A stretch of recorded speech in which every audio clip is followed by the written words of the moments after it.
So for this video, I will show you how to mute someone on Snapchat.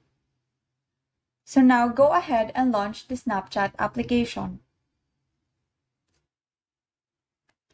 Tap your profile icon, which is found on the upper left corner of your screen,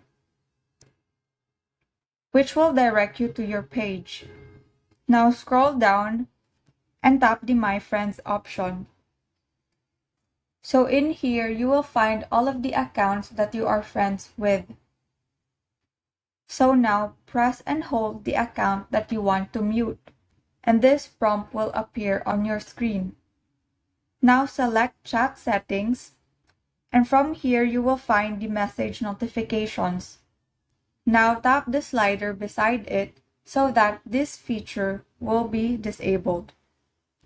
So by disabling this feature, you will no longer be receiving any notifications from this person. And that is how you mute someone on Snapchat. Thank you and have a great day.